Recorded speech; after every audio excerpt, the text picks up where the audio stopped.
was turning this into a baseball story. And to me, I wasn't convinced that this was a baseball story. I was investigating legends and lore and mental breakdowns.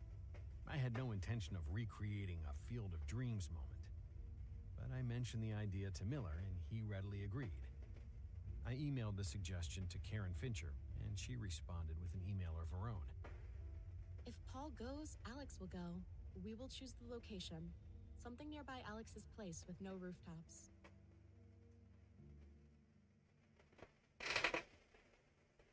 I flew into Dulles International Airport on the school's dime. Professor Kingsley arranged everything. The history department has grants for stuff like this, the professor said. I touched down in D.C. with a carry-on bag, a laptop, and a radar gun courtesy of Dr. Kingsley. He said he'd had it since his own playing days back in college. I wrapped it in 4 layers of bubble wrap for the flight. I met Miller at a coffee shop in Paw Paw, West Virginia. Actually, it was barely a coffee shop. More like a purveyor of kitsch gifts that poured coffee on request. Miller showed me the photograph with the black smudge I couldn't see. He was certain it was Nurse Hazel watching him and Drew when they were 10-year-old boys. In a way, I think she's been with us since the beginning. That picture is from 2 years before I dared Alex to go into that damn house. She was watching us from the start. We hopped in my rental car. Miller tossed his cracked catcher's mitt into the back seat. Dust particles floated into the air. We drove for 20 miles, and Miller's disposition grew increasingly grim. I don't remember if I did any messing around with this deck Miller after. only wanted to talk about Nurse Hazel. The way she torments, her aura, how you feel her behind you. I think we do Snap this. your head around and there's nothing there. Her Ah, presence shoot, I wanted empty doorways, to just put at that your side, down. always a few inches around. Oh, whatever. She's there. She's always there. It became increasingly clear, and I cursed myself for not seeing it earlier. Drew wasn't the only one haunted by Nurse Hazel. Alright, We were only a Jay. few miles away from Drew's location, Have somewhere in a the good middle of day, nowhere. though. Fincher gave us the Friend. GPS coordinates. The road seemed to be shrinking, and we were at risk of being swallowed by a sea of evergreens. We hadn't seen another car in 15 minutes. I glanced at my phone. Not good From day. service to no service, back to service. I had a son. I haven't told you that. I'm just kind of Part of your story. bleh, You didn't ask, but tired. And I had a son. tired and all that. My fingers gripped the wheel. We were close. Miller cleared his throat. His voice grew ragged. Okay, that's good to know where a lot of my For cards most are. of his life, he was sick. I took care of him. He never wanted to be alone. He was All my terrified, Pokemon are in my and I price barely cards. ever Good to know at least. One day, about 6 months ago, I left him for a moment to grab the mail from outside. It couldn't have been longer than a minute, maybe 45 seconds. I heard this crash from the house and ran back inside. I found him. He'd been crushed by the entertainment unit. He must have tried to climb it, and the whole thing came down. So, I didn't even hear okay. a scream. It was that fast, that quick. He was only 4. I saw a break in the trees about 50 yards ahead, and a car pulled off to the shoulder. 2 people leaned against the side of the silver sedan. I'll be goddamn. sorry. I parked behind the sedan and got my first look at the Minnesota baseball legend. Alex Drew looked young, boyish almost. When he smiled, the crow's feet emerged, but no one would focus on those when meeting Drew. His smile dominated his face. It was effervescent, welcoming. A baseball glove dangled at his right Because side. I'm 90% sure this is a Lost Box deck, it's one of those I need to start killing Pokemon as fast as I Exited can. the car and Drew tossed the baseball to Especially Sableye and Cramorant. Drew and Miller shook hands. They exchanged pleasantries and talked softly. I I had aimed to capture this moment on Say it's a lost Tina deck. forgot to turn it on. To be honest, I was spooked. Miller's revelation about his dead son had left me reeling. I was wondering if coming here was a mistake. I mindlessly small-talked with Karen Fincher, but I don't remember any of our conversation. I had one eye on Miller and Drew the whole time. Miller warmly chatted with Drew, but Miller's demeanor seemed fake, like he was wearing a mask. I tensed up, just waiting for something to happen, but I didn't know what that thing would be. You want to do this? Okay, you can spit innocently Retrieved at the me. radar gun from the car. Miller grabbed his mid and crouched into the catcher's position. I think I used Crushing Hammer to try and get rid of guillotines. 6 inches without even trying. That distance was inside of him, like he was born with it. He could have probably paced it with his eyes closed. Okay. Drew took Earthen a Vessel, rubber Dark and went into his Energy. mouth, arms above his To head. grab 2 electric so I can put my electric on this. Because this guy's probably gonna die. Pray that this works. Get the heads. Popped into Miller's glove. Get rid of Down at the radar. this energy. 84 miles per hour. 240. The kid still had it. That's 2 prize cards for me. Appeared on Drew's face. He unleashed a few more fastballs. Please be something good. Battle VIP Pass, that's pointless. So we start attaching energy to this Iron Hands, I think. I wished Dr. Kingsley were here to see it. I imagined a look of wonder on his This- face, maybe a tear forming in his eye. This was one the wonderful last- baseball moment he craved. The fallen prospect giving it another go. Redemption on a mountain road. The exorcism of sports demons nearly 3 decades old. I could have stood there all day just watching these old friends play a simple game of pitch and catch. I finally understood why so many people romanticized baseball. Baseball was so simple, so innocent, so pure. It turned grown men into kids again. But then Shit. something happened. Drew unleashed another pitch, and it sailed 5 He's definitely feet gonna take a, over his head. or not he, they're definitely gonna take a grass and some other energy, attach them to guillotine it, yeah. Face flushed with white. Beach 20 court, yards from the edge of the forest. Sableye Gaze out, floated in that direction. and bring up the Arrow fell guillotine. from Drew's right hand. He took a step back. His eyes Yeah. stayed locked on the forest, like something was coming. Fincher launched into action. She pulled Drew by the arm and practically shoved her brother into the car. Fincher slammed the door and hurried to the driver's side. We shouldn't have done this. Please, just leave us alone. Fincher hopped inside and she and Drew sped away. Gravel and dirt kicked up into the air. I looked back at the forest, waiting for something to emerge. Nothing did. Paul Miller was still in his catcher's crouch. His head hung low. Could have just, Over the rocks whatever. on the ground with his Makes feet. sense. He moved the rock. You kind of just wasted a card there, but whatever. I didn't say anything. I waited for Miller to say something. Anything at all. But he just crouched there, fiddling with some rocks. Back and forth. Back and forth. Not sure if this is winnable at all. The death of Paul Miller's son had been ruled an accident. A newspaper blurb confirmed Miller's account of the story. The short article was more of a PSA about the dangers of not securing an entertainment center to the wall with small children around. Miller's son's death was a tragedy, but it could have been avoided. Miller was off searching for the baseball Drew had chucked down the road. I think I and failed had just enough this. service to do Yeah, we internet searches. failed that. When I found the article online, I We do felt a little this. better. I'm not sure what I was expecting to read. That a creepy nurse had been spotted dancing on the Miller rooftop, or that the kid had a needle plunged into his neck.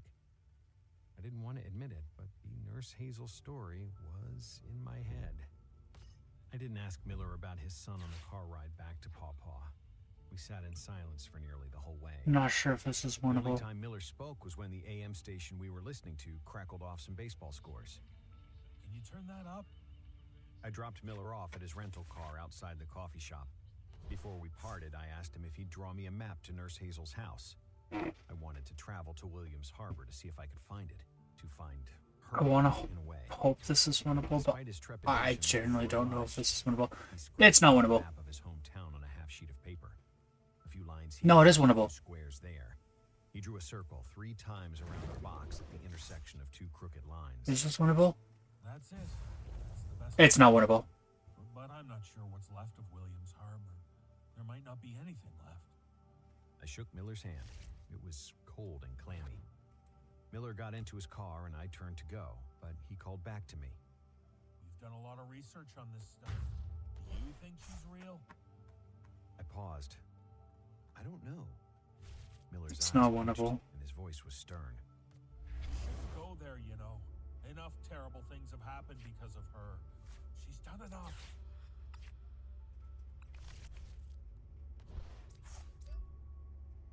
I booked a flight to Duluth, Minnesota, rented a car, and drove nearly 3 hours north along a lake until I arrived at Williams Harbor. It was nearly dusk. The forsaken town was exactly what I'd expected. Crumbling pavement, overgrown grass and weeds, derelict houses and buildings. Many of the lots were empty. A doghouse with faded red and black paint still stood in a long-forgotten backyard. A cool breeze blew in off Lake Superior. The old, massive taconite dock loomed on the waterfront. I walked past an old baseball field, knee-high in weeds, filling the Yeah, entire it's not diamond. winnable. The metal GG's. backstop was rusted brown, but I could almost hear the laughter and cheers of boys sprinting down the base paths and making running catches in the outfield. Some of the street signs still stood. Taconite Avenue, Lakes Street. Others were missing completely. I followed Miller's directions as best I could, and I arrived at the alleged Nurse Hazel home. The house was 3 stories, white and dilapidated. Most of the siding had withered away.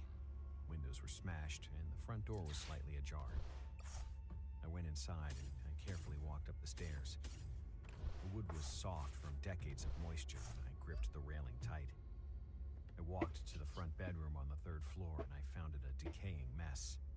There was no old furniture, only a few tattered pieces of wallpaper remained, and the flooring was battered. It smelled. If I'm going out, might as well go out with a victory. I stared out Well, the not broken victory, window into the ghost town. fail. I imagined Miller daring Drew to enter the house as a 10-year-old, and I wondered if I was standing in the same spot as Drew all those years ago. I pictured the body of Nurse Hazel lying on the ground below, eyes rolled into the back of her head. You can only see the whites of her eyes. I stood for maybe 5 minutes.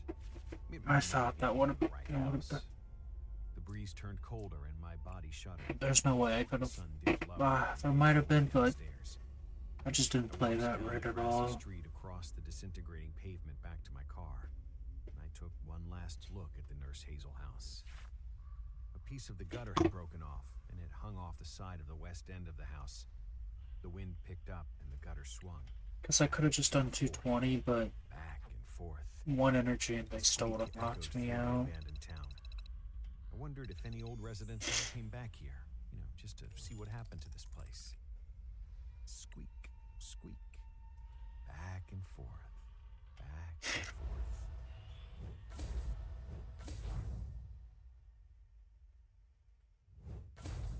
It was 3 days later. I was back in Professor Kingsley's office, back where it all began. I explained every step of my journey, the curious case of Paul Miller, the different versions of the Nurse Hazel legends, the reunion of Miller and Alex Drew. I described the scene of Drew Tarantula, sipping baseball with Knuckle Miller's Stack, Minior, glove in the mountain air. Versatile Garbodor, Reverse Follow Mate, Masquerine, Follow Steelix. I'd set out to answer the question, what exactly happened to baseball phenom Alex Drew? I expressed my disappointment to Dr. Kingsley that I did not have a conclusive answer. I'd heard different accounts about the Nurse Let's Hazel, try this again. but never one from Drew himself. I'd even shot off a few more emails to Karen Fincher after the roadside incident, hoping for clarification. To the surprise of no one, she did not respond. The professor sank comfortably into his mahogany leather chair. I droned on about small-town legends and mysterious, murderous spirits, and I tried to read his face. He looked disappointed in a way. I wanted you to bring a non-baseball perspective to this story, and you certainly did. I suppose I was still hoping you'd uncover a baseball reason for all of this, or That is nice to see part of at the start. I'm gonna be honest. 2 battle VIP passes right off the bat. The professor told me about different players in the major leagues that had developed the yips, or the sudden inability to throw the ball where you wanted it to go. Chuck Knobloch, a Yankees second baseman, just one day couldn't throw the ball to first base anymore. There's everything. Rick Ankiel, a Cardinals pitcher, lost command in the 2000 playoffs and his pitching career basically ended. Pittsburgh Pirates pitcher Steve Black inexplicably couldn't throw strikes after 10 solid years in the bigs. What really happened to those guys is still unexplainable. But it certainly 2 is fun to turns. speculate. Oh no, they're definitely gonna place some Stared up at the Pokemon down, I tape on his believe. bookshelf, the one with But the in notes 2 and turns, tape this on it. could be over.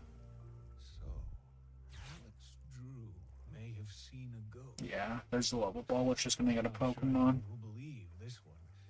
That old adage, that's just baseball, doesn't really apply here. He tapped the arm of his chair with his pen. Now, go write that paper. I think you have some. So you'll, I still felt I was gonna say you can evolve a the whole situation Pokemon, felt but complicated. it's really It felt about wrong, it. like I'd reopened wounds that were healing, that I was responsible. I thought about Drew unleashing another wild pitch and his sister whisking him away. I thought about Miller mourning the loss of his son, and if somehow dragging Miller back into Drew's life just made it worse. I And guess I'll thought put about Nurse you Hazel, down. who was somehow inviting this horrible legend back into the world. That I was responsible for bringing a demon back to life. A demon that had affected the lives of so many. I had trouble sleeping. I wasn't eating as much. I daydreamed my way through classes, and I became easily startled. We will do this. Regular sounds Pray that I from get the my heads. made We me get the jump. heads. Walking down a slough path Get in rid the of library in the bats. evening made me uneasy. I think we failed Tandem Unit. I felt like I Failed was Tandem carrying a Unit. heavy burden, and I Where's my Pokemon are just couldn't here? shake it. I attempted to start my paper on Alex Drew, but I didn't know how to begin. I stared at a blank white screen. The cursor blinked. No words came. I needed more answers, some form of closure. I called Paul Miller, but the call went straight to voicemail. I tried again, same. I emailed him, no response. On a hunch, I Googled him and sorted by recent results, and my jaw just about hit the keyboard. Paul Miller was dead. He'd taken his own life a few days ago. He hadn't shown up to work, and a neighbor forced his way into Miller's house to check on him. He found Miller dead, with a needle sticking out of his neck. We need just Police one ruled it a single suicide. Miller was energy, inside a locked bathroom, inside a locked and bedroom, we can inside start a locked house. attacking. He'd plunged the needle into his own neck, authorities said. Poison. I shot off one last email to Karen Fincher. I let her know about Miller, and I asked her to relay the information to Drew for me. He'd probably want to know. I received an email from Drew himself a few hours later. Thank you for letting me know about Paul. I very much appreciate it. I hope your project goes well. Best, Alex. I couldn't help myself. I emailed him right back. I bombarded Drew with questions. What do you think really happened to Paul Miller? Was it regret for feeling responsible for his son's death? Did you see Nurse Hazel on that mountain road? I hit send. Drew replied a few minutes later. I understand your curiosity. I'm not sure what to tell you. Everything you've heard about Nurse Hazel is Just need one energy. what I can tell This you. helps, but it doesn't help at the same time. Best friends, actually. What happened to him is tragic. Again, good luck with your project. I need like 2 energies. More vagueness, more mystery. This I works, I decided on a different guess. approach. It was a long shot, but it was worth it. I replied to Drew. What does she look like? We just do this. Drew responded. 360 to a 50 HP Pokemon. Damn. This works in my favor. I could have kept digging. I could have pestered Drew for more, but I was done. Because if I pull an energy, I can just alone. attach my Dark to Roaring Moon, I lay in bed for believe. some time that night, just Giovanni, ceiling. the energy to The the questions were Iron unanswered, and Hands. I'd come to terms with it. The Nurse Hazel And that's not good. always growing. There were so many pieces to it, and now I'd added my own chapter. But that's how these urban legends were supposed to work. They were never clean and easy. maybe Nurse Hazel did go after sick kids. Or maybe she went after kids that pretended to be sick. Perhaps she punished irresponsible parents with a needle to the neck. Depended on who you asked. It was a bit like the legend of Alex Drew. The kid had it all, and then it fell apart. Or that works too. There's 1,000 possible reasons, and it depended I on don't who feel was good telling about the that story. much, though. I wondered what would the other members of that small town baseball team say about Nurse Hazel. Why were they so reluctant to talk about Drew? What were their stories? The small fan next to my bad word focused on the good parts of the story. The boyish smile on I'll Drew's be face, right back in just a minute. I just need to use the restroom quick. the reunion of old friends, the love for a child's game. Dr. Kingsley was right. Baseball was a beautiful thing. It slowly began to rain. Drops of water peppered the roof. It almost sounded like music, rhythmic, like a waltz. I thought for a moment that Nurse Hazel was up above me, dancing on my rooftop, cradling an invisible child to her chest. Maybe she was holding Paul Miller's dead son. But she couldn't be up there. It's like Alex Drew said. Everything I heard about Nurse Hazel was wrong.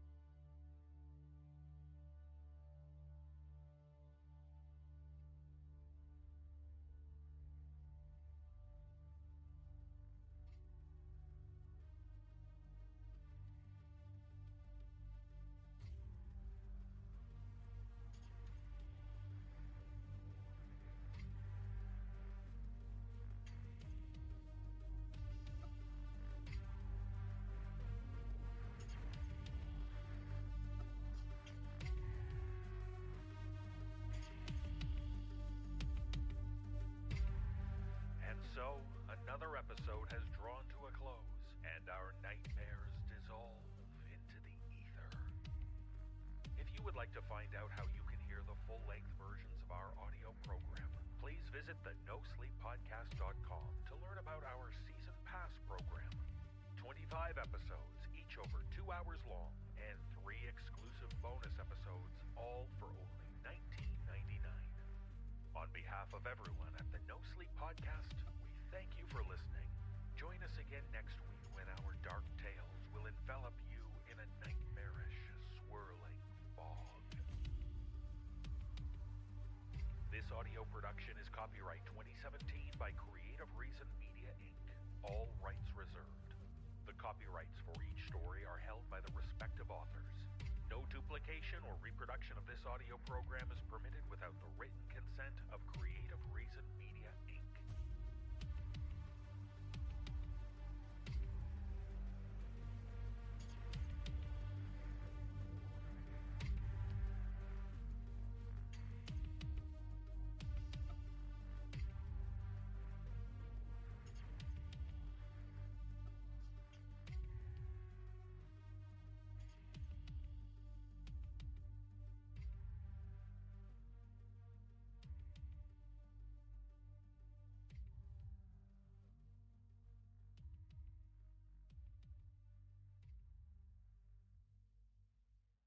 Grandpa, what was your favorite holiday tradition? Well, I suppose I'd have to say Winterfest at Canada's Wonderland. Winterfest? Of course. Charming rides, captivating live shows, enchanting ice skating, and all those twinkling lights. Millions of them. It feels like just yesterday. Grandpa, that was yesterday. Oh, right. I was there too. Well, you didn't say it had to be an old tradition. Enjoy unlimited visits to Winterfest at Canada's Wonderland, now through January 6th, with the purchase of a 2024 Gold Pass, only at canadaswonderland.com. Grandpa, what was your favorite holiday tradition? Well, I suppose I'd have to say Winterfest at Canada's Wonderland. Winterfest? Of course. Charming rides, captivating live shows, enchanting ice skating, and all those twinkling lights.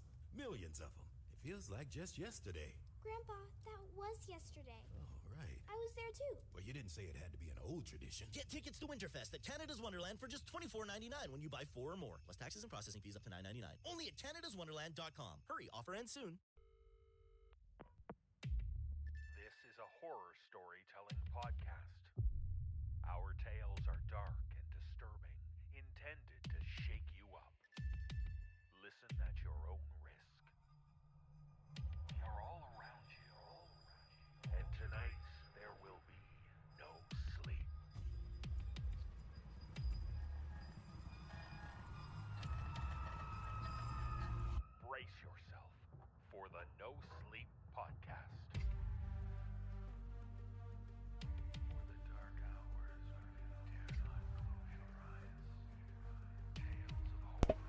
About the chat. And my Pokeballs just stay put, please. There we go.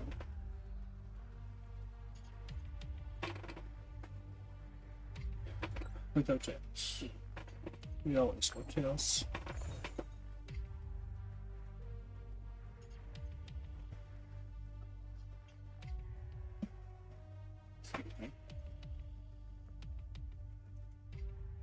It's the No Sleep Podcast. I'm David Cummings. Thanks for joining us. On this week's show, we have 5 tales about escaped evil, horrifying heritage, and conjured creatures.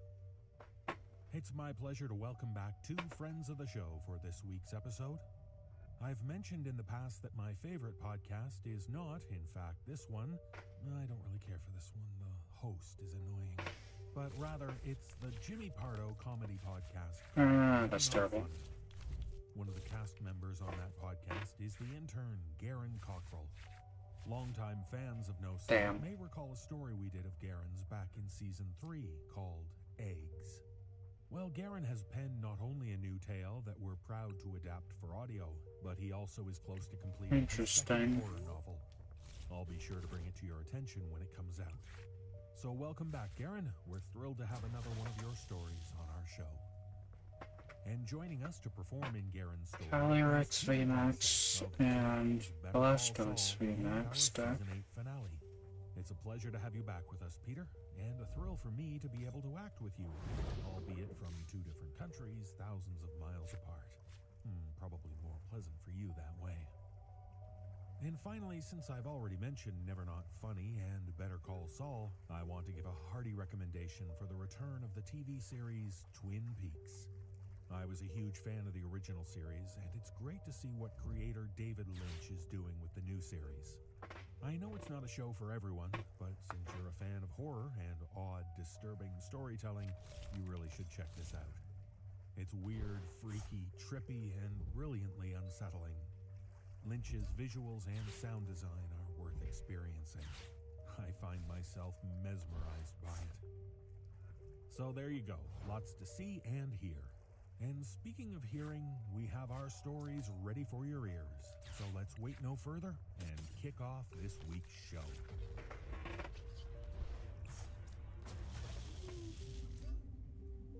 In our first tale, we meet a woman who decides on a new career path in the world of paranormal investigation.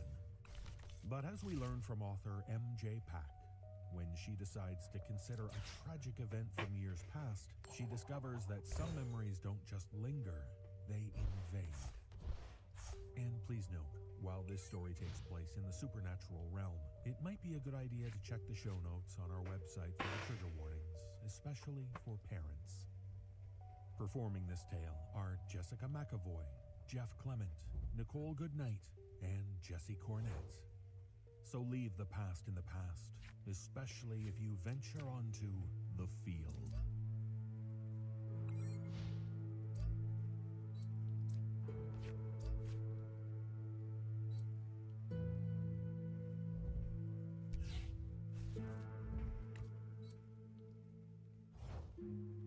I'd been dreaming about it for a few weeks. A guy I went to high school with told me about the place. I don't know, maybe 11 years ago? I didn't know him very well, but I was the girl who liked spooky shit, so Sean pulled me aside during chemistry class and told me there was an abandoned field down by the old industrial complex. It's totally haunted. A long time ago, right before the factories were built, there was a little school there. The field was its playground. Supposedly, something really happened and all the kids died during playtime. Right there in that field. What happened? There's a lot of different stories. Sean was keeping a wary eye on our elderly professor, who might figure out we weren't exactly filling out our periodic table worksheets. Some people say it was a psychopath.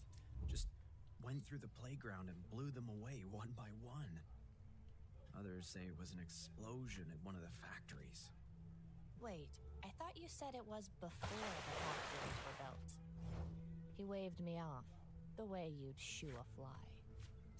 I can't remember, who knows.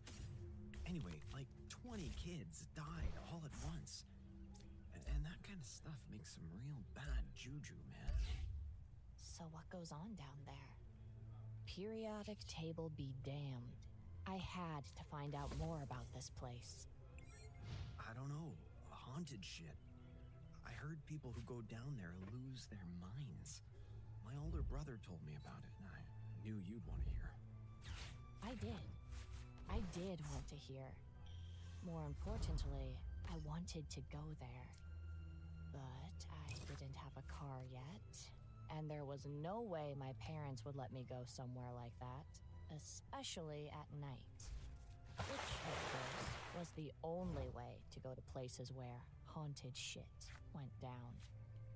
But before Sean could continue, crotchety Mr. Christopher caught us in the act, and we had to return to our stupid old worksheets in silence. I don't know what happened between then and now. Maybe a boy caught my attention, or I had to buckle down and study after failing the test on the periodic table. Or, more than likely, I was a dumb scatterbrained teenager and I just forgot about it. I think I've screwed myself moved up. away to college, did the whole grow up and get a real job thing. It sucked. I bobbed along on the sea of life, marginally succeeding at my desk job until one day deciding I'd had enough. I couldn't sit through one more meeting that could have been an email. So I quit. I went to a Starbucks and sat there with my rapidly cooling latte and wondered just what the fuck I was going to do with myself. I was 27, young enough to change the course of everything, but at the same time, not Unless I really somehow magically pull this off, I'm 90% sure I lose. my one chance to do what I wanted. And what did I want? We do this. What had I always wanted to do? We do If I was this. really honest with myself, I wanted to be a paranormal investigator. Don't laugh, it's a real thing. Yes. I've always been fascinated by the darkness, the so-called other side. But I'd never had an actual experience. I wanted that experience. That was my moment. I had enough saved up in the bank to invest in some decent equipment. Digital recorders, EMF reader, thermal camera, spirit box. And I put an ad on Craigslist looking for a partner. Anne responded right away, and we started Girls Gone Ghostly Paranormal Investigation. Don't blame me, the name was Anne's idea. Over the last 2 years, we built up a reputation for ourselves. We went all over the country, once even to a Scottish castle, in search of paranormal proof. And you know what? We hadn't found a fucking thing. No. Not one Yeah, we screwed thing. up. But that's just it. Or did we? People pay exorbitant amounts of cash to have us come out with our equipment and figure out what's been going bump in the night. And Do that. Girls Gone Ghostly? Well, Do we that. won't lie to you. We won't sugarcoat it. The wailing you hear in the Yes. basement is a faulty water heater. When you catch the fleeting scent of old tobacco, it's your neighbor smoking a cigar on his front porch. Those cabinets that keep popping open, they're shitty fucking cabinets. Your house is 100 years old. Get new cabinets, you idiot. That's why we make them pay up front. But then, a few weeks ago, the dreams started. Nothing Why would you do that? Because I can just standing alone at the do top of the hill, this. dry bleached grass under my feet, staring down at a little patch patch of fenced-off land. A little field. All around me towered ancient, monstrous factories. Huh? That was it. Just me staring at this field. And then I'd wake up. I found myself thinking about it more and more, wondering what the dream could mean. When, out of nowhere, I remembered that afternoon with Sean in Mr. Christopher's class. I'm so confused. The field, the one Sean had told me about. It had to be. I blew off some whiny old lady who was convinced that her childhood doll was possessed. Because yeah, sure it is. And scheduled a trip to my hometown. I told Anne we had a freelance project, went vague on the details, and asked her to pack up our gear in her little PT Cruiser. It took us a few days to get there. So confused. Every night, I dreamt Why they did that. When we arrived at the industrial complex, Anne realized she forgot her spirit box. It's this little thing. Kind of looks like a handheld radio, and it's got all sorts of words and an electronic bank inside. Spirits are supposed to use I their guess they energy try another to match pull out real the quick. words they want to communicate. Like I said, this is all bullshit, but it's my favorite because sometimes it says the most random stuff, and it makes me laugh. We need the spirit box. I don't do sessions without it. That thing is hilarious, especially when I'm bored. You're always bored. So true. Go back to the hotel and grab it. I'll just get started alone. Anne chanced a quick look around the place. It was almost midnight. Are you sure? You're kind of out in the open. There could be, like, homeless guys or something. I flashed her the mini can of mace on my keychain. I'll be fine. Just get the spirit box and come back. We might actually get something this time. Because of your dreams? Yeah, maybe. Anne turned the key, starting the car up, and looked at me again. Does it look like you dreamt it? I glanced down the hill. The factories, the bleached grass, the little fenced-off section, the field. Yeah. Go, hurry up. You don't want to miss anything good.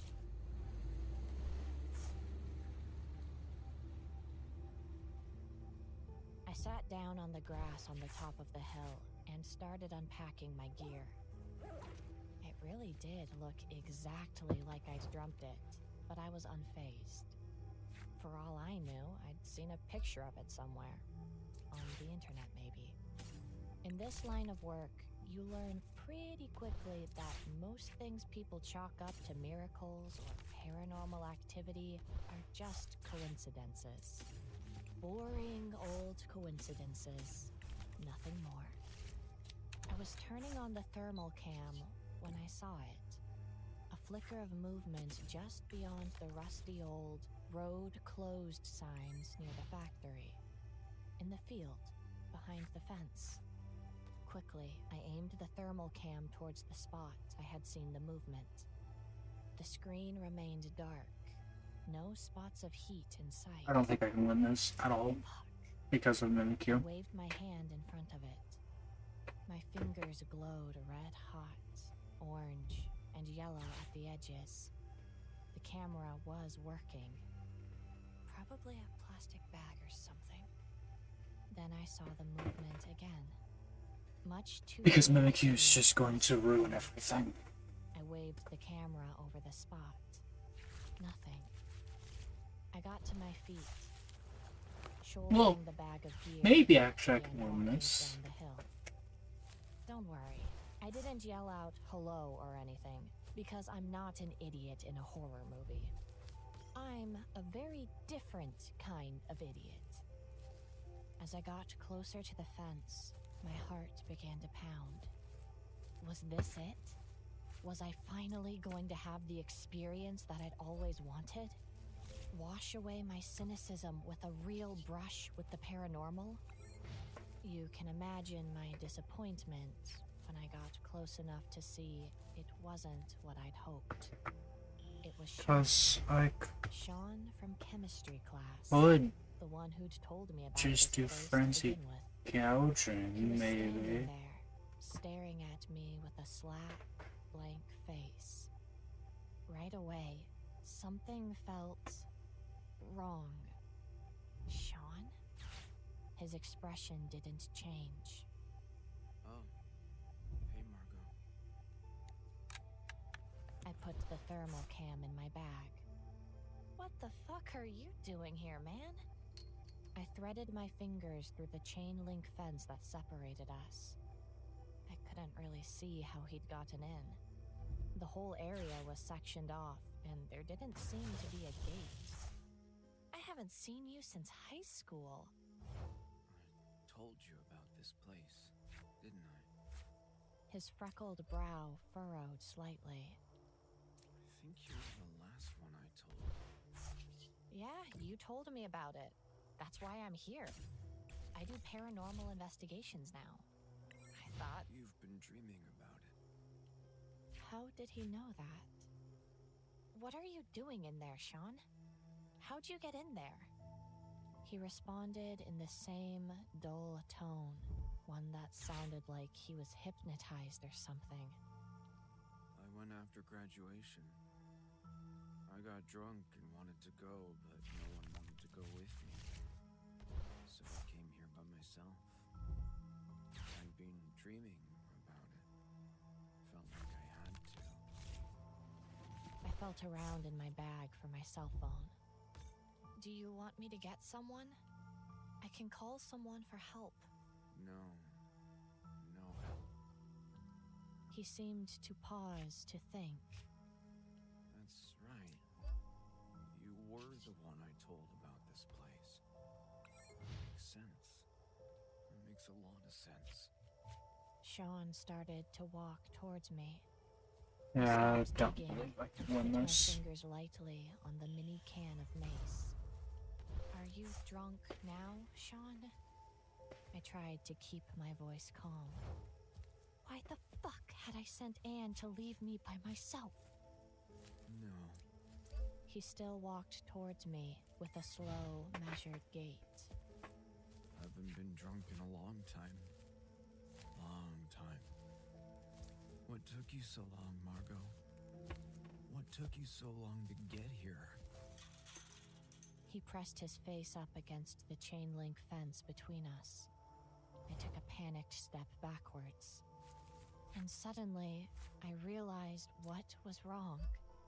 I had recognized Sean because he looked exactly like he did in high school. Same mess of red hair, same gap in his front teeth, same pudgy face that hadn't lost its baby fat yet. Shoot. That wasn't right, because it had been 11 years I since could I'd have seen him, right? could have done that to Palkia instead. What's going on here? I was rapidly 2 times losing damage. sight to a fear Shoot, afraid. I'm an idiot. It's in your head. Even if you leave, you don't leave. Not really. Not ever. Bad juju, man. Bad juju. Just like I told you. I began backing away slowly. I pulled the mace out of my bag and held it in front of me. Don't come any closer. That was unnecessary because he was behind the fence and I wasn't. It only took me 2 weeks. Sean went on like I hadn't even spoken. This isn't gonna do anything. And every night the dreams got a little worse. And it wasn't even when I was dreaming. It was when I was awake. I glanced over my shoulder to look for Anne's blue PT Cruiser, and when I looked back, Sean was standing right in front of me. I was so taken off guard I tripped over my own numb feet and fell onto the prickly, bleached grass. My bag overturned and gear scattered everywhere. Sean just stood there. They tore down the schoolhouse after. I don't know who put up the fence, but the schoolhouse, it was right over there. He pointed to an empty square of land adjacent to the fenced-off field. Margot, they screamed. Dang it! They screamed when he did it. He shot their legs first so they couldn't get away. Then he went around one by one and picked them off. They were easy, like drowning a bag of puppies. They screamed. Please. Let's go. Screamed. I don't think that'll matter too much because, yeah. Sean's lips finally split into a smile, showing me that gap between his teeth. Frenzy gouging. I can't risk the loss. I got the pills from my mom's room. She took lots of pills, see, and never threw them away, even if she didn't need them. Not risking the loss. As I could, and just slipped away. He made a flowing motion with his hand, a boat bobbing on the ocean. What he was saying, it didn't make any sense. I tried scrambling backwards, not wanting to take my eyes off him, but he just followed me. I thought that was how I could make it stop. But instead I ended up here. That's what it wants. You know, the field wants more. He couldn't get enough the first time. Just do that. I think I can go. We do He stopped. this and this. And looked just past me at the hill I'd descended. Can I go now, please? And do What the this. fuck are you talking about? He pointed. Sure. Always preferred girlies. Much prettier. Get out of here, you little freckled fuck. Seen enough of your face anyway. Sean closed his eyes, and then he was gone. I began to turn towards the sound of the voice, and suddenly there was a flicker of darkness right in front of my face. A weight descended on me, and all at once I couldn't breathe. I think we risked. I don't. There was someone Okay, I was on gonna say I top of don't me, think this will and I work, couldn't but at the same time, I breathe. feel like it should because it's not an It attack. turned hazy for a moment, then cleared, Yes, I pressure lose let up a little. Pokemon, but I'm one card closer to victory. But they are also two closer to victory. It was a man, probably late. Earthen 30s, Vessel, I it's had to not guess, the greatest. with wild, dark hair. Stubble was spread unevenly across his chin and upper lip. One eye was black, the other an odd, milky white. His shirt was a ragged, ancient-looking thing, like he'd stepped out of a yellowed mugshot. He was grinning.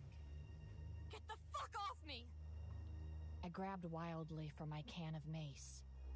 The man seized me by the wrists and pinned my arms above my head. Funny.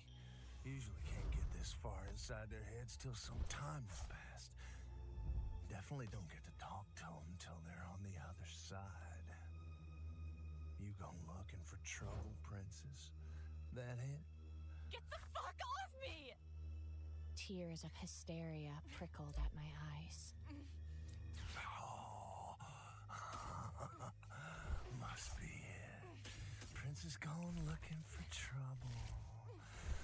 Poor little thing. Well, you found it, princess. You sure did. Self Wandering Moon in my deck. I began screaming for help. This doesn't matter, so just do that. He shook his head a little like he was witnessing a naughty child with their hand in the cookie jar. I believe I still have one more boss's orders. We's alone out here. I really want to hope it's not my prize card though. Because if it is, that's super not good for me. Real good time in the playground. He paused, then added, But that's once you're behind a fence, of course. I inhaled deeply to scream again, and he placed a grimy palm over my mouth. I could smell something on his skin, something old and smoky, like gunpowder. I'm gonna let you go. I felt my limbs go limp with relief. But not really. Freckle face told it right. He tapped my forehead with the tip of his index finger. I'm in here now. Real deep. Deeper than I've ever been before, I'd reckon. 'Cause you's looking harder than the others. I stared at him, unable to do anything else. You wanted this bad. Please be boss's orders. Princess. Earth and vessel, that's not great. Then leaned his nose into my hair and inhaled deeply. Oh yeah, you wanted this real bad. I can smell it wafting off you. Shoot, I just realized the thing is, I shook my head. I probably should have put it onto my other Maridon in case he bosses orders up. After a moment, Say like this Maridon, then I'm kind of screwed. Please let me go. Princess, I already told you I was gonna let you go. He smiled again, revealing rows of blackened teeth. Just not really. You'll go home. You'll leave the field, but not ever. Not really. Won't be long till you hear the screams. You know why? I stared at him, heart thudding thick in my throat. He leaned close to me until we were almost touching noses and said, Because the screams were my favorite part. The tears welling up in my eyes finally gave way and slid down my cheeks. I just can't have them get an energy. Because if they get an energy, I am screwed. Princess. Then he snapped his head up to look at something behind me. What the hell are you doing on your back, Margot? I twisted to look for the source of Anne's voice. She was standing in front of her PT Cruiser, spirit box in hand. When I turned back, the man was gone. Anne, I choked, because that's all I could think of to say. Looking at the stars or something, you big weirdo? She demanded, and I knew she hadn't seen him. Anne clicked the spirit box on. Immediately, it began to spit out the same word in its tinny electronic voice, over and over. Turn it off! And she did. An alarmed look on her face. Okay, Jesus, what's your problem? I got slowly to my feet, brushing the dry grass off my ass, and began gathering the gear into my bag. My hands were shaking. Nothing. It's probably broken. Don't worry about it. Let's go back to the hotel. Back to the hotel? We just fucking got here. Stay if you want. I'm going. I marched back to the car, head high, trying not to let her see how terrified I was. Well, Anne always does what I tell her to, so she followed me, even though she was pissed. I'm so glad I didn't let her go down to the field. Sean and the man were there. It's only been 3 days since I can survive 3 turns. and I'm already hearing the screams. I should be okay, but I don't think I can. Tonight, I see how it all went down. And that's game. Right down to the schoolhouse and began. Bulk of all the X is coming up, and it's dead. Teacher got it first. Dead center in the middle of her forehead. Authorities were defied. He went after the children. Shot as many as he could in the legs first, but that required a lot of accuracy, so some If of them only I gotten the Roaring Moon earlier. instead. If I had the Roaring Moon earlier, I probably could have done good and won, but I just didn't have it. I think maybe I should put 4 Roaring Moons in my deck. But it's just one of those... I can't. It's not that I can't. I could, but... Forced to watch the massacre as it unfolds, and he tells me things. How the kick of the gun felt so good. How watching the light go out of their eyes was better than sex. How he couldn't wait for You know me what? to be there with him. And maybe, just maybe, he'd let me do it a few times to see what it was like. He won't tell me. Maybe we'll try with 4. It's only been 3 days. I think I'll try 3 tomorrow Don't then. worry about me. I'll be okay. The last person I told about the field was Anne. Thank you, though, to everybody for joining. Hope you have a good rest of your day or night, and see you all